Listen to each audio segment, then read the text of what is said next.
fly a 747, a A320, A340, whatever larger aircraft out there, they have a type rating. It means that they receive special training to fly that airplane specifically. Okay, and again, you'll get that as you start flying larger aircraft. Any aircraft over 12,500 pounds is going to need to have a type rating. Another certificate that you can get, which is in addition to your regular certificate, is a fly instructor certificate. I'm a fly instructor, and I have a separate card, a separate certificate that says I'm a fly instructor.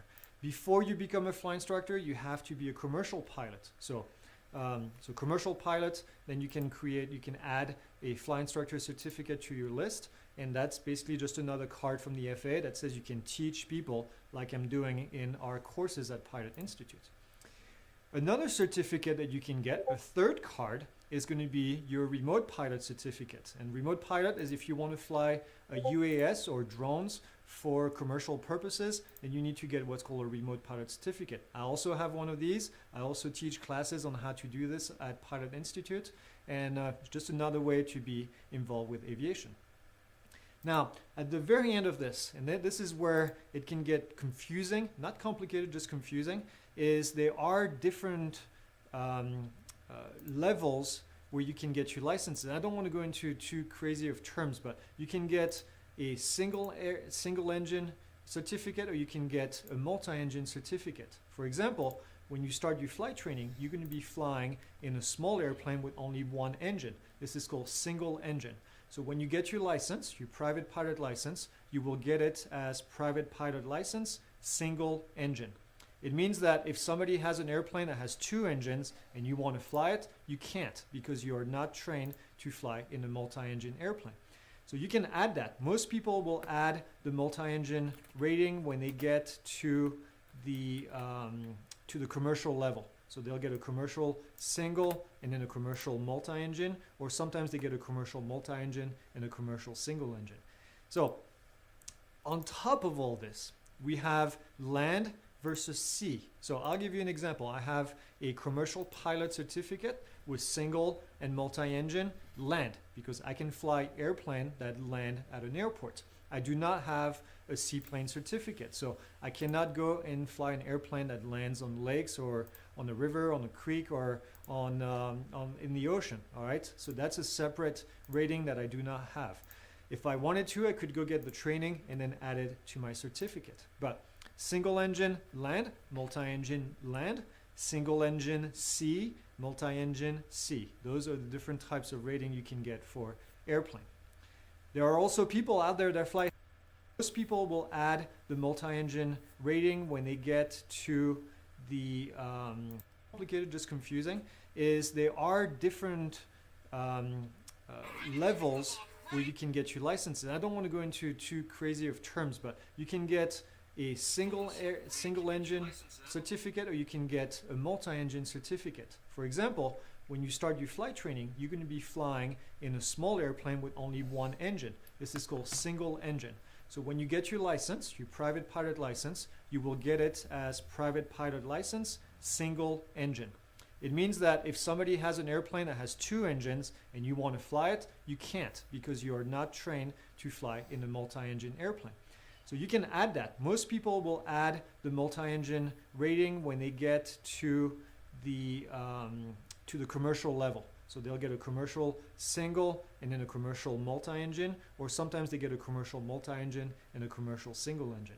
So on top of all this, we have land versus sea. So I'll give you an example. I have a commercial pilot certificate with single and multi-engine land, because I can fly airplane that land at an airport. I do not have a seaplane certificate, so I cannot go and fly an airplane that lands on lakes or on a river, on a creek, or in the ocean. All right, so that's a separate rating that I do not have.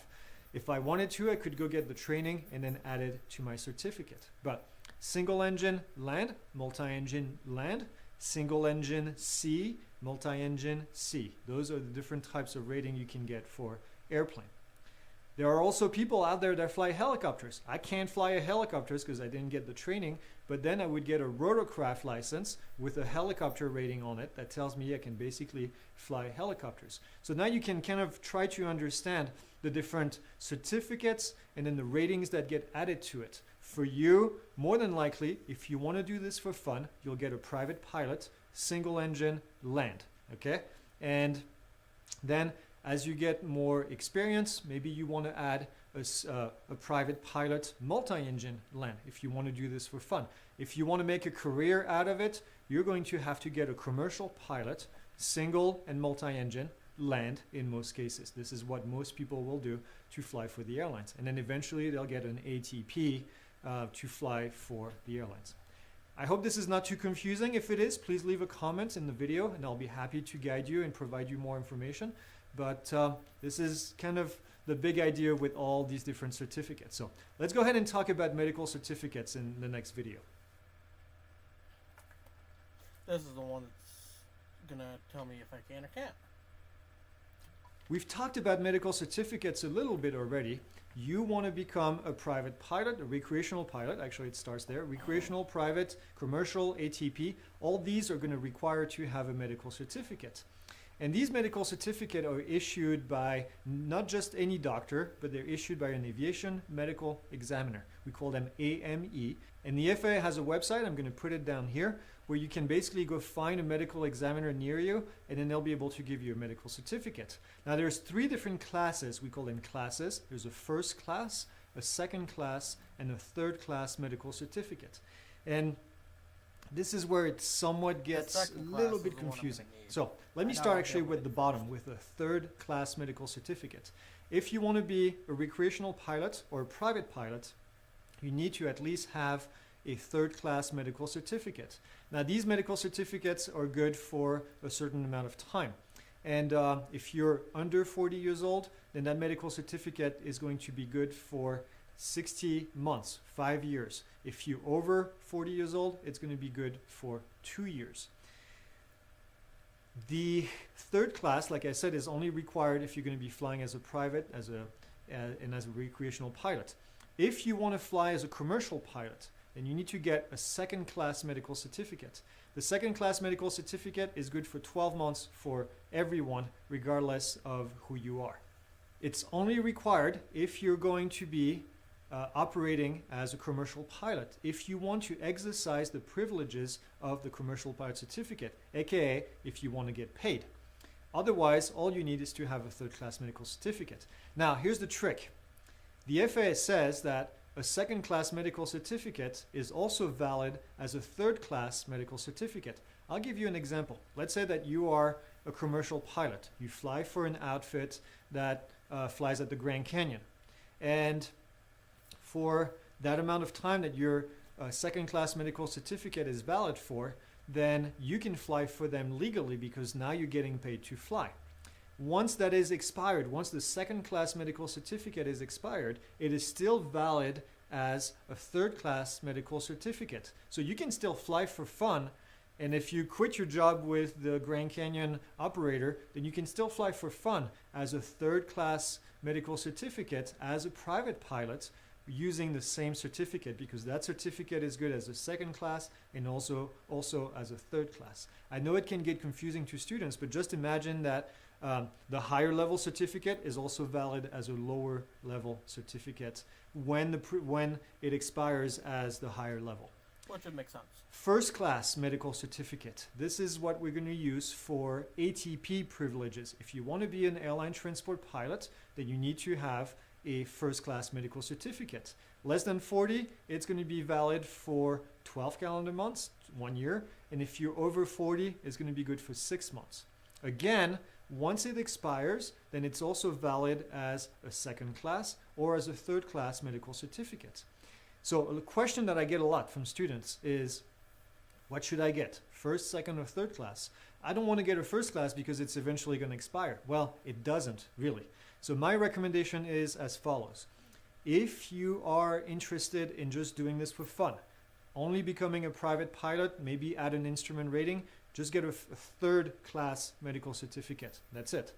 If you want to be an airline pilot, get a first class medical certificate, because we know that a first class is also second, is also a third class. So it's still going to be valid for 5 years if you're under 40.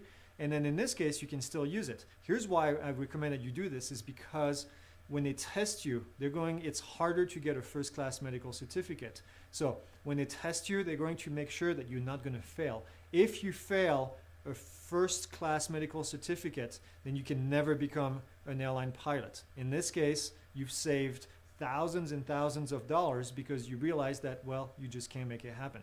I've seen it happen. Unfortunately, I've actually seen students that have done it the wrong way. They get a third class, and then eventually when they're ready to become an airline pilot, they go for the first class and realize that they have a heart condition that did not disqualify them from the third class medical certificate, but disqualifies them from the first class. And they spend all that money to become an airline pilot, and they can't do it. So don't make that mistake. If you want to do this for a living in the future, make sure you get a first class medical certificate and make sure that you can qualify for it. There's another option out there, and it's fairly recent, and it happened in 2016, in July of 2016. The FAA created what's called Basic Med. Now, Basic Med is going to only apply to recreational pilots and private pilots. If you had a medical certificate in the past and you know that you can't pass the certificate again, this happens to usually older people that want to continue flying but just fly for fun, and they know they can't pass a medical certificate again, then they're going to apply for Basic Med. And the FAA is going to follow you and make sure that you're going to go to a doctor and make sure that the doctor follows you through all the different steps, and then they'll issue you a type of certificate called Basic Med, and then you won't have to get a third class certificate. So it's got its advantages. You have to make sure that you had one before, and if you were ever denied a medical certificate, you do not qualify for Basic Med. If you have more questions about this, I'm happy to provide you with more. I don't want to go into too deep of details. I talk about this in our private pilot ground school in more detail. But again, if you want more information, I'm happy to provide you with links and everything, and I'll put them down in the details of the video. And leave a comment if this is your case. I'll be happy to help you.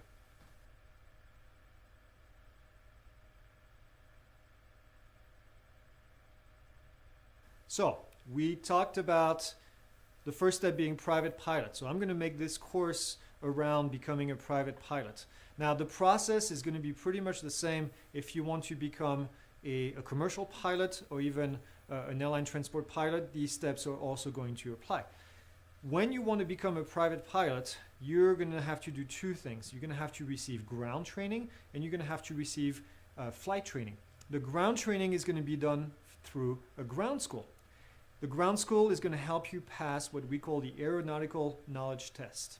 This is something that the FAA is going to have you do. It's a multiple choice test. I'm going to talk about it in a second. The second part of this is flight training. You need to go to a flight school, and the flight school is going to put you in an airplane and teach you how to fly the airplane. The ground training is more like a knowledge kind of training. The flight training is more of a practical kind of thing. At the end of flight training, you're going to have to do a practical exam. So I'm going to talk about this as well in a minute. So let's start with the written exam. Aeronautical knowledge test is the actual words from the FAA. We call it a written exam. It's the same thing. It's going to be 60 questions, multiple choice. It's 100 questions for commercial, but for private, it's 60. You have 2 hours to complete it, and you have to get at least 70% to pass. If you do not get 70%, then you have to get recurrent training and then go take the test again. There's, at the moment, as I'm recording this, there's only one approved vendor that will provide the testing. It's not us, not Pilot Institute. It's actually CATS Test. So CATS and PSI combined, there used to be two, now it's only one. And you can go to their website, catstest.com, and you can find if there's a testing center near you. You will need to take the test at the testing center. It is not provided online. The cost for the test is $160. If you fail the first test, you lost $160, you have to pay again the $160. So it's pretty important. It's not a cheap expense in this case. People say all the time, how do I study for this test? Well, you're in luck because this is what we specialize in. This is what I've been doing for the last almost 20 years.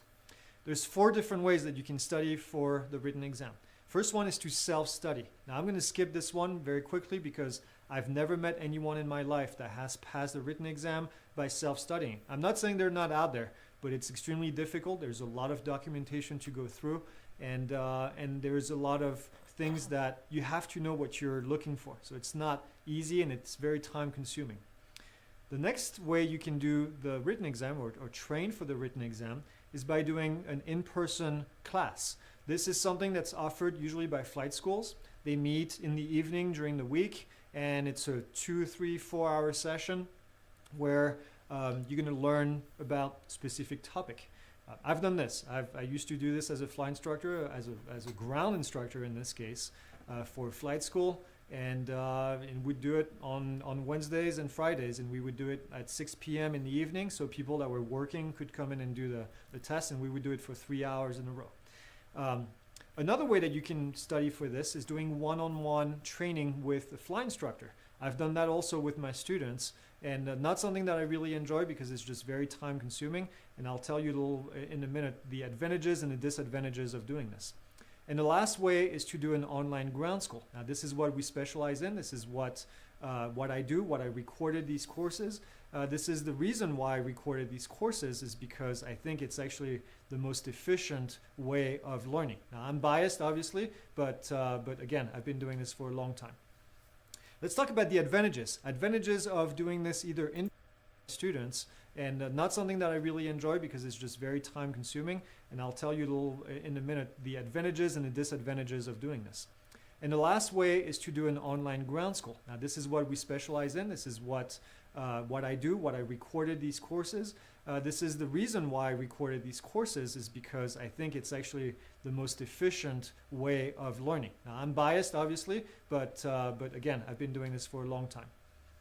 Let's talk about the advantages. Advantages of doing this either in person, in a ground school environment, in a class, or doing it one-on-one with a flight instructor is that you can actually get immediate answers from the person that's in front of you. Something you don't understand, you can raise your hand and then the person will answer the question immediately. Another advantage is the fact that it can be more airplane specific. You're flying at the flight school and they have a specific airplane. In the ground school, they are likely going to tell you about the airplane. It can also be more specific about the airport where you're going to be flying, and also more specific about the school in itself and the procedures that are offered by the school. So it does have advantages. It's not all bad. Now, some of the disadvantages of doing this in person, for example, in the classroom.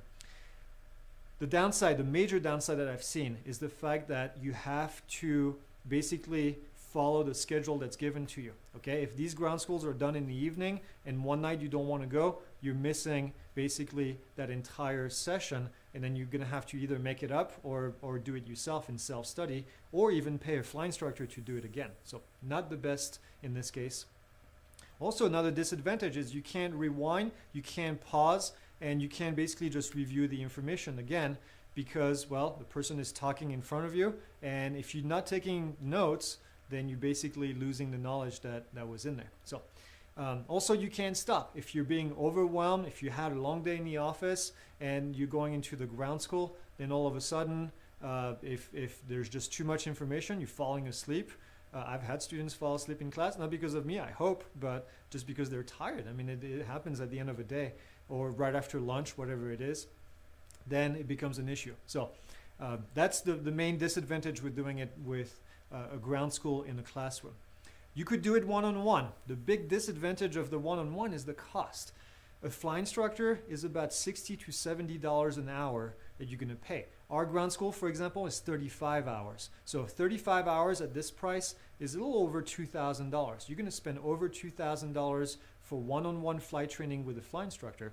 And that's going to be based on the instructor's availability. I can tell you one thing. As a flight instructor, you want to be flying because remember what I said earlier, flight instructors are building flight time to go to the airlines. Every hour they spend at the flight school, they want to be in an airplane because, well, they want to get out and go fly for an airline. So that's a big disadvantage. And also it's going to be whiteboard teaching. Instructor is going to be in a little cubicle in most cases, and they're going to be writing on the board and then explaining to you the things. It's not the best way to learn. Like I said, I've done this before. I'd never liked it as a fly instructor, and I don't think the students really got the most out of it for what they paid for it. It's also difficult to give quizzes to the students in this case because, well, you would have to print them. There's just not an easy way to teach in this case. So that's the disadvantage right here.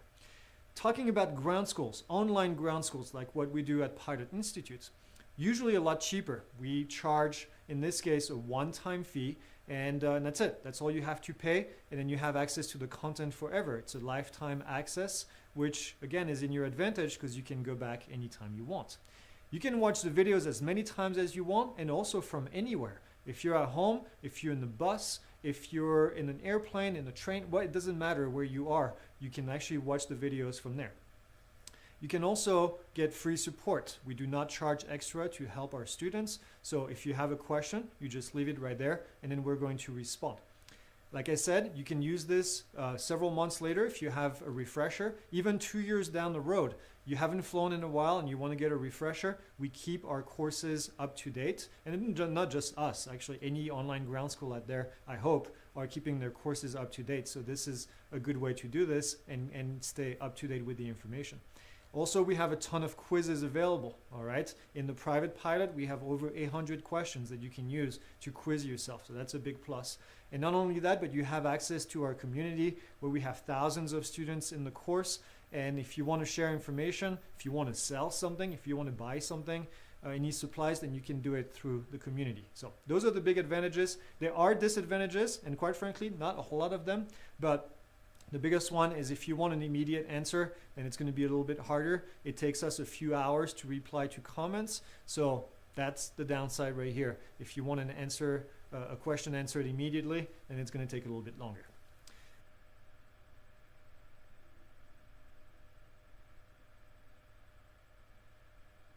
The next question that we get a lot is, when should you pass the written exam? And the written exam is what you're going to do at the end of our ground training. You're basically going to go with the FAA, with the testing center, and pass your written exam. We recommend that you do it before or right after your first solo. So that's going to be in the first quarter of your flight training. That's when you should go and take your written exam. The reason we say this is because we want to give you all the knowledge you can before you go fly by yourself. And not only that, we want you to get it out of the way so that you don't have to worry about ground school anymore. And so you have most of the knowledge in your head so you can save money with your fly instructor when you go fly. So that's what we recommend at this stage. Your written exam is good for 2 years. So that gives you plenty of time to finish your flight training. And then you'll need to have that written exam by the time you go for the final check with the FAA and you do your flight check, your practical test. So that's it. That's kind of what we recommend with this. In terms of flight training in itself, you'll have to find a flight school near you. And there's usually one at an airport. In most cases, it's either going to be a flight club or a flight school. In some cases, it can actually be just a fly instructor. If you know someone who has a fly instructor certificate, sometimes they have access to an airplane, or you can rent an airplane and do your flight training that way. So that's one way you can do flight training. Flight training is going to be divided into 3 different parts in most cases. The first part for private is going to be pre-solo training. The instructor is going to give you all the knowledge that you need in order to get your first solo done. Once you do your first solo, the next step is to do a cross-country. Cross-country is flying from point A to point B. That's the goal of getting a pilot license, is to go places. So the instructor is going to teach you how to do this.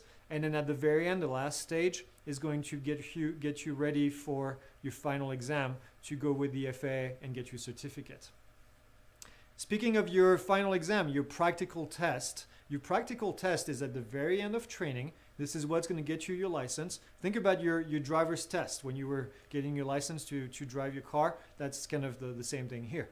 It's 2 parts. It's a part with the oral exam, and then it's going to be a part with a flight test. It's going to be conducted by an examiner. Now there's different types of examiner. The first one is what we call a DPE, Designated Pilot Examiner. This person is not really an FAA employee. They're more of an FAA contractor. It's a pilot, a Czech pilot that has applied with the Hello? Did you see you have an integrity call? No, I did not. Give me a Well, second. maybe you should turn your volume up. Is it one I'm gonna have to fucking dolly? Yes. Oh no, with the Dodge Dakota it's a 4-wheel drive. Yeah, I'm gonna have to fucking dolly it. You know what? Don't cry. I'll